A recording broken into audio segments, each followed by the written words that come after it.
پاکستان اپنے حصے کے پانی پر کوئی سمجھوتا نہیں کرے گا، وزیر اعظم کا بین الاقوامی پلیٹ فارم سے بھارت کو پیغام۔ وزیر اعظم شہباز شریف کا دوشنبے میں بین الاقوامی گلیشیئر تحفظ کانفرنس سے خطاب میں کہنا تھا کہ پاکستان میں 13,000 گلیشیئرز ہیں جن کا تحفظ ہمارے لیے بہت اہم ہے۔ پاکستان کے پانی کا نصف حصہ گلیشیئر سے حاصل ہوتا ہے۔ ان کا کہنا تھا کہ ماحولیاتی تبدیلی کے باعث پاکستان کے گلیشیئرز تیزی سے پگھل رہے ہیں۔ زہریلی گیسوں کے اخراج میں انتہائی کم حصہ ہونے کے باوجود پاکستان دنیا کے ان 10 ممالک میں شامل ہے جو ماحولیاتی تبدیلی سے سب سے زیادہ متاثر ہیں۔ انہوں نے مزید کہا کہ 2022 میں ماحولیاتی تبدیلی کی وجہ سے سیلاب اور طوفانی بارشوں کا سامنا کرنا پڑا۔ ماحولیاتی تبدیلی کے باعث ایکو سسٹم بھی متاثر ہو رہا ہے۔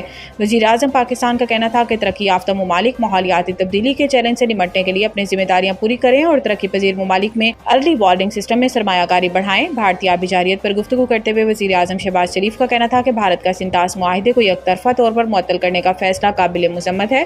پاکستان اپنے حصے کے پانی پر کوئی سمجھوتا نہیں کرے گا۔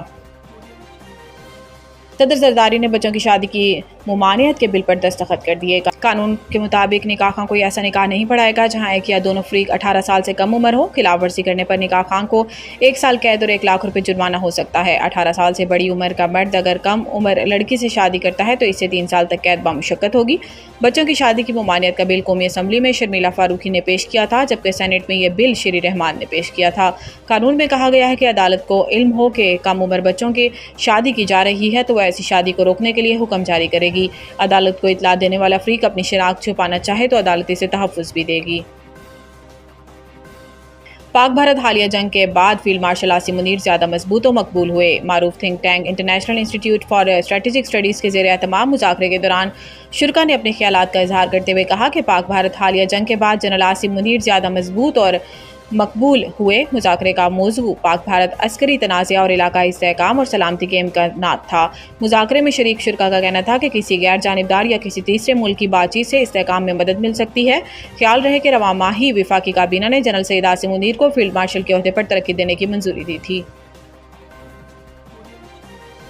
اسرائیل نے غزہ جنگ بندی منصوبے پر دستخط کر دیے۔ امریکہ غیر ملکی خبر ایجنسی رائٹرز کے رپورٹ کے مطابق وائٹ ہاؤس کی ترجمان کیرولین لیوٹ نے صحافیوں کو بتایا کہ اسرائیل نے امریکہ کے منصوبے پر دستخط کر دیے ہیں۔ کیرولین لیوٹ نے معاہدے کی تفصیلات سے آگاہ نہیں کیا لیکن نیو یارک ٹائمز نے منصوبے سے آگاہ اسرائیلی عہدیدار کے حوالے سے بتایا کہ ابتدائی مرحلے میں 60 روز کے لیے جنگ بندی ہوگی اور اقوام متحدہ کے ذریعے انسانی بنیاد پر امداد پہنچ جائے گی۔ حماس کے عہدیدار نے بتایا ہے کہ امریکی نمائندے اسٹیو وٹکوف کی تجاویز کا باریک بینی اور ذمہ داری سے جائزہ لیا جا رہا ہے تاکہ اپنی عوام کے مفادات حاصل ہوں اور اسرائیلی جارحیت کا خاتمہ یقینی بنایا جا سکے۔ اسرائیلی میڈیا نے رپورٹ میں کہا تھا کہ وزیر اعظم بنجامن نتن یاہو نے غزہ میں زیر حراست افراد کے خاندانوں کو بتایا تھا کہ اسرائیلی امریکی صدر ڈونلڈ ٹرمپ کے مشرق وسطیٰ کے لیے نمائندے اسٹیو وٹکوف کا پیش کردہ منصوبہ تسلیم کر لیا ہے۔ نتن یاہو کے دفتر نے اس رپورٹ کی تصدیق نہیں کی لیکن وائٹ ہاؤس کی ترجمان نے کہا کہ اسرائیل نے امریکی منصوبے پر دستخط کر لیا ہے۔